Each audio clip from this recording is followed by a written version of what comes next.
ಓಂ ಶ್ರೀ ಗುರುಭ್ಯೋ ನಮಃ. ಪ್ರಿಯ ಸ್ನೇಹಿತರೆ, ಎಲ್ಲರಿಗೂ ನಮಸ್ಕಾರ. ಸ್ನೇಹಿತರೆ, ಈ ಹಿಂದಿನ ವಿಡಿಯೋದಲ್ಲಿ ಗೋಚಾರ ಶನಿ ರಾಹುವಿನ ಸೇರುವಿಕೆ ಒಬ್ಬೊಬ್ಬರ ಬಾಳಲ್ಲಿ ಯಾವ ರೀತಿಯಿಲ್ಲದ ಪರಿಣಾಮಗಳು ಇರುತ್ತದೆ ಎಂದು ನೋಡಿದೆವು. ಈ ಗೋಚಾರ ಗ್ರಹಗಳ ಸೇರುವಿಕೆ ಬಾಳಲ್ಲಿ ತಾತ್ಕಾಲಿಕ ಫಲಗಳನ್ನು ಮಾತ್ರ ಕೊಡುತ್ತವೆ.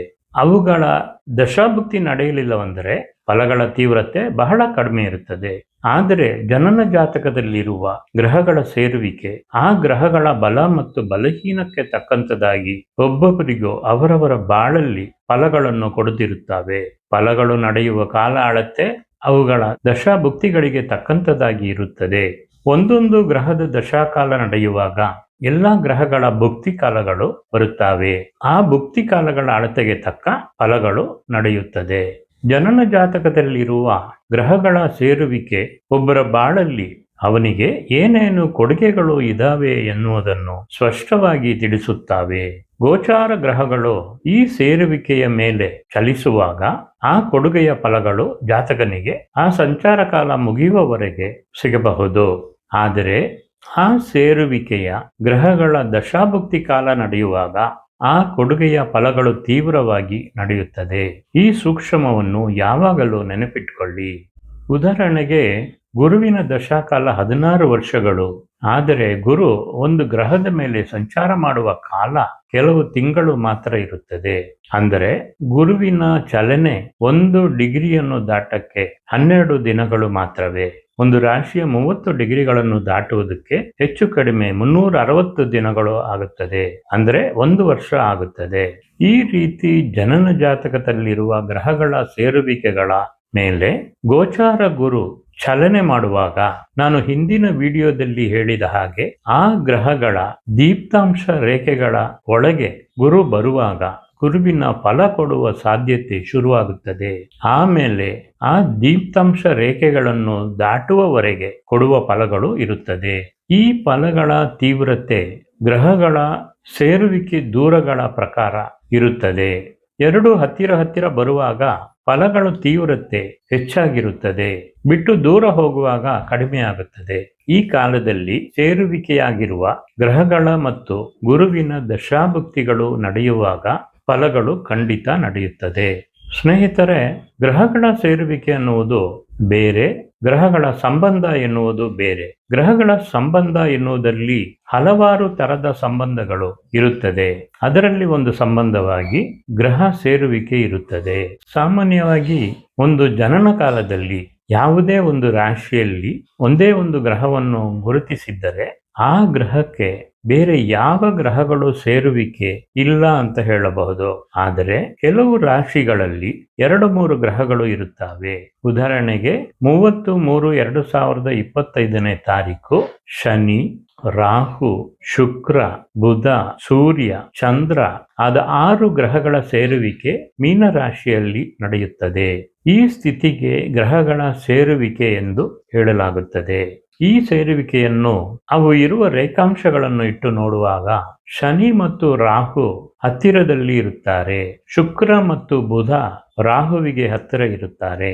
ಬುಧನಿಂದ ಸೂರ್ಯ 10 ಡಿಗ್ರಿ ದೂರದಲ್ಲಿರುತ್ತಾನೆ. ಅದೇ ರೀತಿ ಸೂರ್ಯನಿಂದ ಚಂದ್ರ 10 ಡಿಗ್ರಿ ದೂರದಲ್ಲಿರುತ್ತಾನೆ. ಈ ಸೇರುವಿಕೆಯಲ್ಲಿ ಸೇರುವಿಕೆಯಾಗುವ ಗ್ರಹಗಳಿರುವ ದೂರಕ್ಕೆ ತಕ್ಕ ಅವು ಕೊಡುವ ಫಲಗಳು ಇರುತ್ತದೆ. ಗ್ರಹಗಳ ಸೇರುವಿಕೆಯಲ್ಲಿ ಒಂದು ಗ್ರಹಕ್ಕೆ ತ್ರಿಕೋನದಲ್ಲಿರುವ ಗ್ರಹಗಳು ಈ ಗ್ರಹದ ಜೊತೆ ಸೇರುವಿಕೆಯಲ್ಲಿ ಇರುತ್ತದೆ ಎಂದು ಭೃಗುನಂದಿನಾಡಿಯಲ್ಲಿ ಹೇಳಲಾಗಿದೆ. ಅಂದರೆ ಒಂದು ಗ್ರಹಕ್ಕೆ 5 ಮತ್ತು 9ನೆಯ ಮನೆಗಳಲ್ಲಿರುವ ಗ್ರಹಗಳು ಆ 1ನೇ ಮನೆಯಲ್ಲಿರುವ ಗ್ರಹದ ಜೊತೆ ಸೇರುವಿಕೆಯಲ್ಲಿ ಇರುತ್ತದೆ ಎಂದು ಪರಿಗಣಿಸಬೇಕು. ಈ ರೀತಿ ಸೇರುವಿಕೆಯಾಗುವ ಗ್ರಹಗಳನ್ನು ಒಟ್ಟುಪಡಿಸಿ ಅವು ಇರುವ ರೇಖಾಂಶಗಳಿಗೆ ಪ್ರಕಾರ ವಿಶ್ಲೇಷಣೆ ಮಾಡಬೇಕೆಂದು ಹೇಳಲಾಗಿದೆ.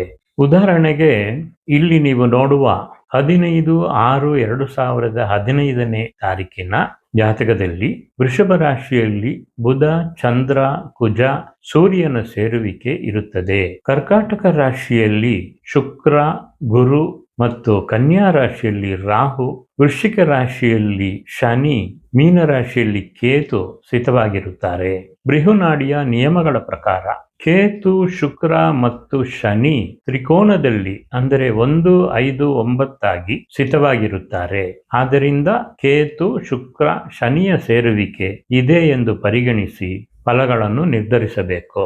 ಅದೇ ರೀತಿ ವೃಷಭ ರಾಶಿಯಲ್ಲಿ ಬುಧ, ಚಂದ್ರ, ಗುರು, ಕುಜ, ಸೂರ್ಯನ ಸೇರುವಿಕೆಯ ಜೊತೆ ತ್ರಿಕೋನದಲ್ಲಿ ಕನ್ಯಾ ರಾಶಿಯಲ್ಲಿರುವ ರಾಹು ಸೇರಿಕೊಳ್ಳುತ್ತಾನೆ.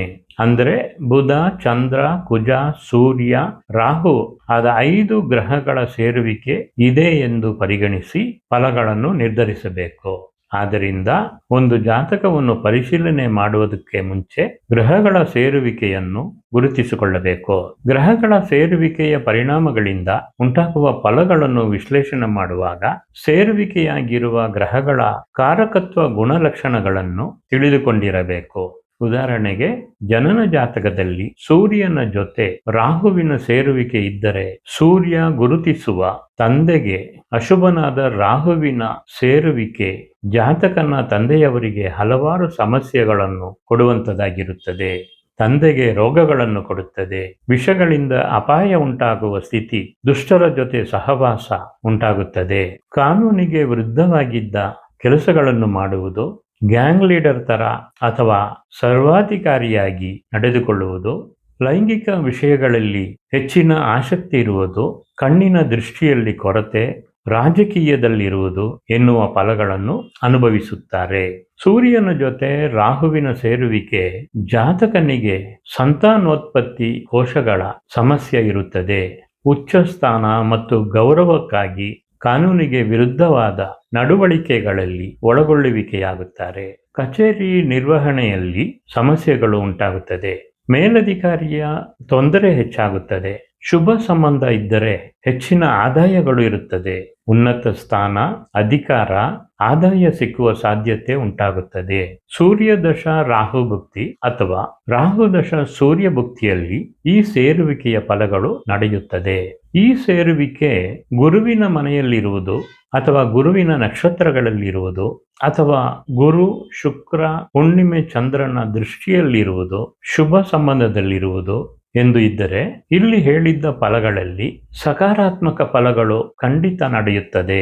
ಈ ಗ್ರಹಗಳ ಸೇರುವಿಕೆಯಲ್ಲಿ ಇತರ ಗ್ರಹಗಳ ಸಂಬಂಧ, ಭಾವಗಳ ಸಂಬಂಧ, ನಡೆಯುವ ಗೋಚಾರ, ನಡೆಯುವ ದಶಾಭುಕ್ತಿಗಳು, ಸೇರುವಿಕೆಯಲ್ಲಿರುವ ಗ್ರಹಗಳ ಬಲ ಮತ್ತು ಬಲಹೀನ ಎನ್ನುವ ಎಲ್ಲಾ ವಿಷಯಗಳನ್ನು ಗಮನದಲ್ಲಿಟ್ಟುಕೊಂಡು ಫಲಗಳನ್ನು ನಿರ್ಧರಿಸಬೇಕು. ಪ್ರಾಮುಖ್ಯವಾಗಿ ಯಾವ ಗ್ರಹದ ಜೊತೆ ಸೇರುವಿಕೆಯಾಗಿರುತ್ತದೆ ಎನ್ನುವುದನ್ನು ಪರಿಗಣಿಸಬೇಕು.